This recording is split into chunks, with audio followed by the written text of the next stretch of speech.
What's up, everyone? Welcome to the December 5th edition of the NBA Injury Report brought to you by BetMGM.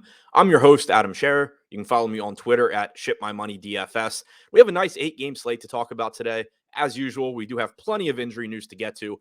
But first, click the link in the description below. Sign up and make a deposit at BetMGM. You'll receive a risk-free first bet up to $1,000, in addition to 2 free months of Stokastic Plus Platinum. Click the link in the description below, sign up, and take advantage of this offer with BetMGM.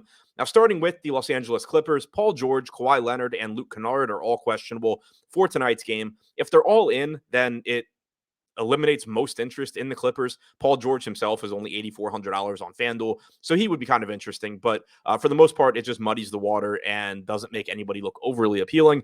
But if we were to get Kawhi and George out, that does increase production for guys like Marcus Morris, Reggie Jackson. We also don't have Norman Powell. Ivica Zubac's playing time would remain steady, most likely in their absence as well. So if they're both out, this team starts to look pretty appealing. For the Milwaukee Bucks, Brook Lopez and Grayson Allen are both questionable. If Allen is out, my assumption is that Javon Carter returns to the starting lineup. Doesn't matter too much for DFS. If Brook Lopez is out, however, it's likely that Bobby Portis replaces him in the starting lineup. And in that case, Portis would look like a solid DFS option tonight, particularly on FanDuel at just $6,100. For the Orlando Magic, Mo Bamba is questionable. If he is back, that most likely moves Mo Wagner back to the bench. Bamba himself would look like a decent option. Wagner would lose some value. If Bamba is out and Mo Wagner remains in the starting lineup, he once again looks like a reasonable value option tonight. For the Boston Celtics, Malcolm Brogdon is questionable. If he is out, we could see some more playing time for a combination of Derek White and Peyton Pritchard. Marcus Smart is expected to play, however, so it won't be as much playing time as it would be if Smart were still out. For Miami, Jimmy Butler is questionable. If he misses time, we see increased production for Kyle Lowry, Tyler Hero, and Bam Adebayo. For the Philadelphia 76ers, James Harden is questionable. He's been out for a while. If he's out, we can continue to take shots on guys like Shake Milton and DeAnthony Melton. They are relatively expensive, but there is still some upside for them if Harden is out. If Harden is back, he cuts into their production enough where I wouldn't be particularly interested.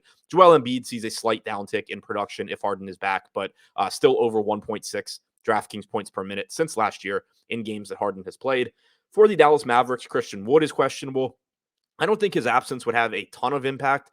You would get probably more minutes from Maxi Kleba. Dwight Powell could play a little bit more. Nothing that's super useful there for DFS.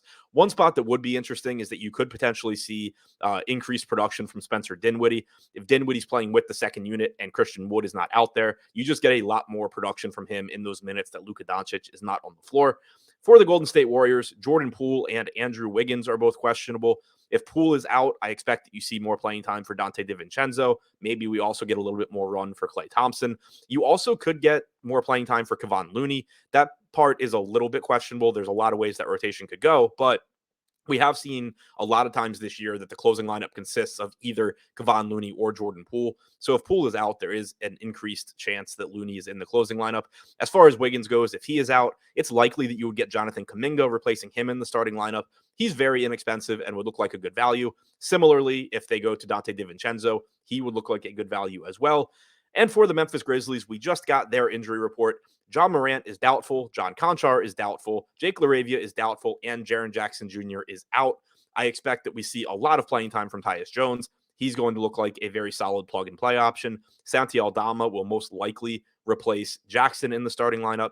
Steven Adams is not on the injury report, so he appears to be good to go. Not sure who will replace Conchar. Could be David Roddy. That would be my first guess, but they could go a few different ways. They are shorthanded, though, so you're going to be getting a lot of value from this Memphis team. No Desmond Bane still as well. So offense, the ball should be in the hands of Tyus Jones a lot. Dillon Brooks should see a massive usage right here. It's going to be a very, very appealing spot to get to. So to recap, the big pieces of injury news we are currently waiting on: Paul George, Kawhi Leonard, and Luke Kennard are questionable for the Clippers. Brook Lopez and Grayson Allen are questionable for the Bucks. Mo Bamba is questionable for the Magic. Jimmy Butler, questionable for Miami. Malcolm Brogdon is questionable for the Celtics. James Harden, questionable for the Sixers. Christian Wood is questionable for the Mavs. Jordan Poole and Andrew Wiggins are both questionable for Golden State. And John Morant and John Conchar are both doubtful for Memphis, as is Jake LaRavia. Jaren Jackson is out for the Grizzlies as well.